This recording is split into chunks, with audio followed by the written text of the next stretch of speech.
5 equation number second बन गई हमारे पास, y plus Z is equal to equation number 3, ये इक्वल टू 3, इक्वेशन नंबर क्या बन गई हमारे पास 3 बन गई। अब देखिए हमें इसे सॉल्व करना है, तो जिन बच्चों को इक्वेशन सॉल्व करना आता है, जिन्होंने 11th में पढ़ा होगा, वो इसे सॉल्व कर सकते हैं। कई मेथड है इसको सॉल्व करने के, फिर भी हम एक मेथड कोई सा भी अपनाते हैं यहाँ से, ठीक है। तो देखिए अब हमें आना चाहिए इक्वेशन सॉल्व करना आना चाहिए, 2 वेरिएबल में इक्वेशन सॉल्व करना आना चाहिए, 3 वेरिएबल में आना चाहिए। 2 वेरिएबल के मेथड क्या होते हैं, एलिमिनेशन मेथड होते हैं, जो हमने 10th स्टैंडर्ड में पढ़ा है, विलोपन विधि, प्रतिस्थापन विधि होता है, सब्स्टिट्यूशन मेथड होता है। 2 मेथड सबसे इंपॉर्टेंट होते हैं, ठीक है। तो हम क्या करते हैं यहाँ पर, देखिए यहाँ से बस आपको दिमाग लगाना है इक्वेशन सॉल्व करने में, है ना। आप मैथ्स में आप जितना शॉर्टकट यूज करेंगे वो ज्यादा बेस्ट है। देखिए यहाँ से हमारे पास x प्लस वाई की वैल्यू कितनी है, 5 है। तो हम क्या करते हैं, x प्लस वाई की वैल्यू जो 5 है उसको यहाँ पर पुट कर देते हैं। x प्लस वाई की वैल्यू 5 यहाँ पर अगर हम रख देंगे तो हमें z की वैल्यू यहाँ से मिल जाएगी, x plus Y equal to 5। अगर हम x प्लस वाई की वैल्यू यहाँ पर पुट कर देते हैं 5, तो हमें किसकी वैल्यू फाइंड हो जाएगी, z की वैल्यू मिल जाएगी। तो हम यहाँ पर लिख देते हैं put x plus Y is equal to 5, ठीक है, इन इक्वेशन फर्स्ट। हम पहले इक्वेशन में पुट कर रहे हैं, तो हमारे पास क्या है, x plus Y plus Z is equal to 7। तो हम इस x प्लस वाई की जगह पर हमने क्या पुट कर दिया, x प्लस वाई है, ठीक है। तो यहाँ पर हम क्या रख सकते हैं, 5 रख सकते हैं, z is equal to 7, then z is equal to 5 plus में किस में जाएगा, माइनस में, z is equal to 7 minus 5 कितना हो जाएगा, 2 हो जाएगा। देखिए यहाँ से हमें z की वैल्यू फाइंड हो गई है। अब हम z की वैल्यू किसी के पुट करके निकाल सकते हैं। देखिए z यहाँ पर है, यहाँ z की वैल्यू पुट करेंगे तो हमें क्या मिल जाएगा, y की वैल्यू। फ्रॉम इक्वेशन थर्ड में बात कर लेते हैं हम, फ्रॉम इक्वेशन थर्ड इक्वेशन में हमारे पास क्या है, y plus Z equal to 3। इसमें z की वैल्यू 2 पुट कर दीजिएगा, ठीक है। y प्लस जेड की value 2 is equal to 3, then y is equal to 3 minus 2, ये प्लस में है माइनस में गया, 3 माइनस 2 1 हो गया। तो हमें किसकी वैल्यू मिल गई, y की वैल्यू। आप y की वैल्यू रख दीजिएगा, आपको किसकी चाहिए, x की चाहिए। यहाँ सेकंड इक्वेशन में y पुट कर दीजिएगा, आपको x मिल जाएगा, y पुट कर दीजिएगा, x मिल जाएगा। फ्रॉम इक्वेशन सेकंड में सॉल्व कर लेते हैं, equation second put y is equal to 1। हम इसमें क्या रखना है, y की वैल्यू 1 पुट कर रहे हैं। तो x प्लस वाई हमारे पास equation x plus Y is equal to 5। तो x plus 1 is equal to 5, then x is equal to 5 minus 1 4। ये हमारी x y z की रिक्वायर्ड वैल्यू आ गई है, ठीक है। बस आपको इक्वेशन सॉल्व करना आना चाहिए, उसके लिए आपको एलिमिनेशन मेथड जो आपका विलोपन विधि है वो स्ट्रॉन्ग करना पड़ेगा, वो आपको आना चाहिए। इसमें अगला क्वेश्चन दिया,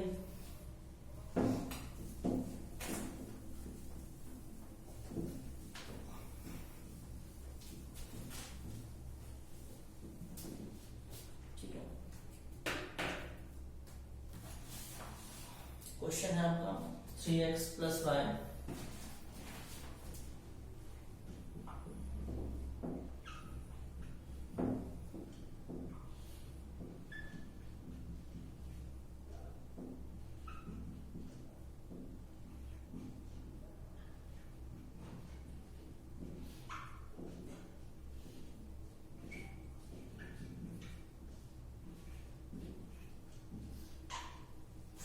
ठीक है। वही काम करेंगे हम, कंपेयरिंग बोथ साइड।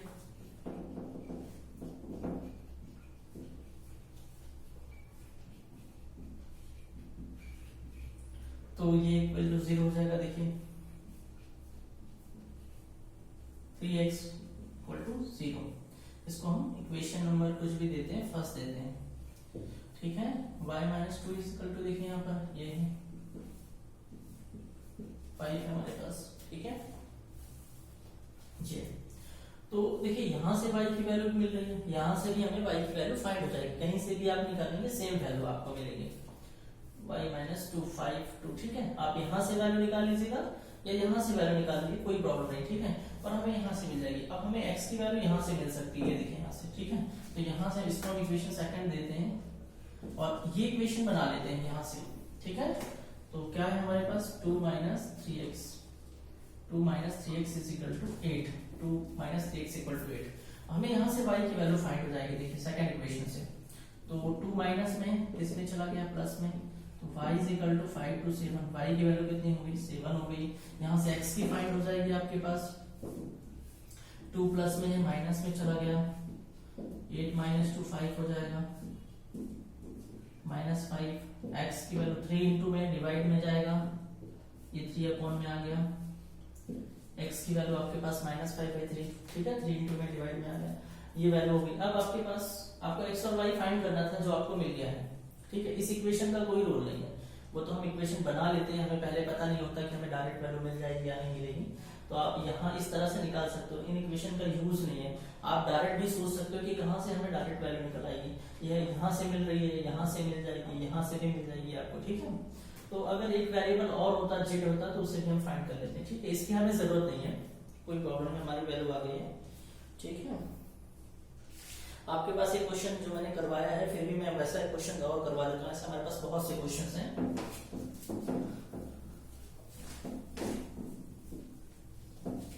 देखिए क्वेश्चन है जो मैंने करवाया है, पहले भी करवा दिया आपको,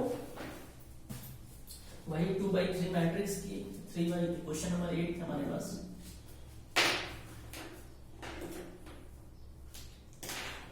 क्वेश्चन नंबर 8 है 2/3 की मैट्रिक्स बनाइए, 2/3 कोटि की, ऑर्डर की हमें मैट्रिक्स बनानी है।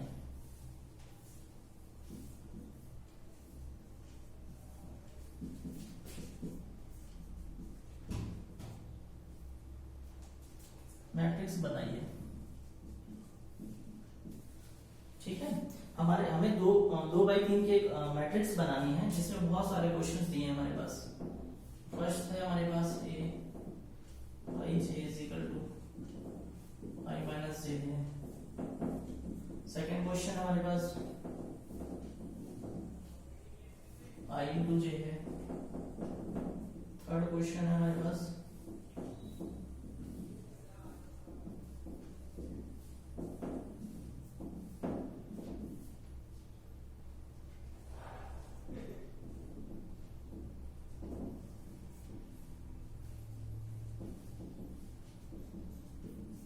ये हमारे पास 2/3 की हमें मैट्रिक्स बनाना है। तो मैंने ऐसा क्वेश्चन पहले भी कराया है, फिर भी मैं एक दो क्वेश्चन और करवा देता हूँ, ठीक है, क्योंकि एक्सरसाइज 5A का है हमारे पास आरबी से, ठीक है। मैं आपको मैट्रिक्स के सारे पोर्शन पढ़ाऊंगा, 100% पढ़ाऊंगा, और मैं एमपी बोर्ड में पूछे जाने वाले 100% क्वेश्चंस आपको करवाऊंगा, सारे क्वेश्चंस करवाऊंगा जो एमपी बोर्ड में पूछे जाते हैं, ठीक है। इसमें से आप सारे क्वेश्चंस कर सकते हैं, मैं आपको करवा देता हूँ, इसमें से कोई से भी दो क्वेश्चन करवा, थर्ड और फोर्थ सॉल्व करवा देता हूँ, ठीक है। मैंने पहले ये भी करवाया, जस्ट आपको इसी क्लास में करवाया। जैसे हमें फाइंड करनी वैल्यू, ये थर्ड क्वेश्चन सॉल्व करता हूँ मैं, थर्ड क्वेश्चन, तो हमें ये थर्ड करेंगे, फोर्थ करेंगे, ठीक है। तो 2/3 के एक मैट्रिक्स बनाना है, तो हम 2/3 की एक मैट्रिक्स लेट कर लेते हैं हमने, माना 2/3, ये कोटि लिख देते हैं यहाँ पर, कोटि 2/3 का एक अवयव,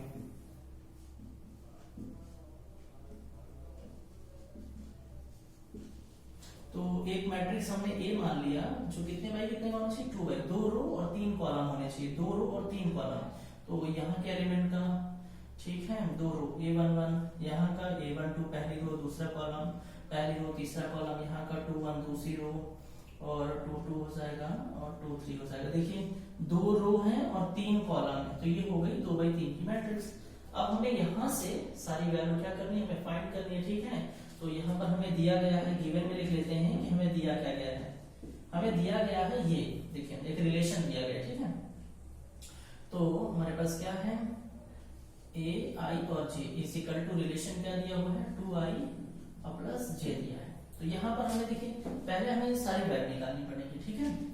तो हमारे पास सबसे पहले हम फाइंड कर रहे हैं A11, i की जगह पर आप 1 पुट करोगे इस इक्वेशन में, और j की जगह पर 1 पुट करोगे। देखो 1 1 है, i की वैल्यू 1 और j की वैल्यू 1, 2 इंटू i की वैल्यू 1 रखा आपने, j की वैल्यू 1 रखा, ये हो गया आपके पास 3 हो गया, ठीक है।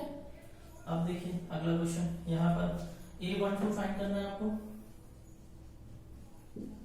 i की जगह आपके पास क्या है 1 है, और j की जगह पर क्या रखना है 2, i की जगह 1 और j की जगह 2 रखना है, ठीक है। तो आपके पास 2 इंटू i की जगह आपको 1 पुट करना है, प्लस j की जगह आपको 2 पुट करना है, 2 1 2 2 2 टू वन ज़ा टू और ये हो गया हमारे पास 4। हमारे पास 1 2 की वैल्यू निकाल आई, 1 3 की वैल्यू भी हमें निकालनी है। अब आपको I की जगह 1 रखना है, J की जगह आपको 2 रखना है। I की जगह 1 2 इंटू 1 और प्लस J की जगह आपको 3 रखना है। 2 और प्लस 3 कितना हो गया, 5 हो गया। A13 आपके पास फाइंड हो गया, ठीक है। आपके पास A13 हो गया, आपको A21 निकालना है, ठीक है। तो आपको A21 निकालना है, तो A21 फाइंड कर लीजिएगा। तो आपको I की जगह पर 2 रखना। कहां पर रखना है आपको, इस इक्वेशन में जो हमको दिया गया है, ये इस इक्वेशन में रखना है, ठीक है। और आपका सारी वैल्यू फाइंड हो जाएगी। हम निकाल रहे हैं A21 निकाल रहे हैं, ठीक है। I की जगह 2 और J की जगह 1, ठीक है। 2 इंटू, देखिए ये I की जगह हमने क्या रखा है, I की जगह हमें रखना है 2 और प्लस J की जगह 1। 2 2 सा 4 और प्लस 1 यानी कितना हो गया, 5। ये निकला है। और क्या निकालना है, A22 निकालना है। I की जगह भी हमें 2 रखना है, J की जगह पर भी हमें 2 रखना है। I की जगह 2 और J की जगह इस इक्वेशन में रखना है, ठीक है। ये जो इक्वेशन है यहां मैंने लिख दिया है। तो 2 इंटू I की वैल्यू 2 हो जाएगी प्लस J की वैल्यू 2 हो जाएगी। 2 2 सा 4 प्लस 2 6, ये हो गया। हमें निकालना है A23 निकालना है, A23 निकालना हमारे पास वैल्यू है, ठीक है। ये सारी वैल्यू हमने यहाँ पर A11 निकाला है, यहाँ पर A12 निकाल लिया है, यहाँ पर हमने A13 निकाल लिया है, ये हमारा है A21 है, ठीक है। और ये हमारा A22 है और ये हमारा A23 है। अब A23 निकाल रहे हैं, ठीक है। I की जगह आपको 2 रखना है और J की जगह आपको 3 रखना है, ठीक है। I की जगह 2, इक्वेशन लिखो 2 इंटू I की जगह आपको 2 रखना है और प्लस J की जगह 3 रखना है। 2 2 सा 4 प्लस 3, 4 प्लस 3 कितना हो जाएगा, 7। ये आपकी सारी वैल्यू आपकी निकल आई है। अब ये सारी वैल्यू आपको उठा के यहाँ पर इस मैट्रिक्स में रख देनी है, तो आपका आंसर कंप्लीट हो जाएगा। यहाँ मैं रख देता हूँ सारी value. A is equal to A11 की वैल्यू हमारे पास कितनी आ गई है, 3 आ गई है। A12 की वैल्यू कितनी आ गई, हमारे पास 4 आ गई है, ठीक है। ये हमारी A12 की वैल्यू है।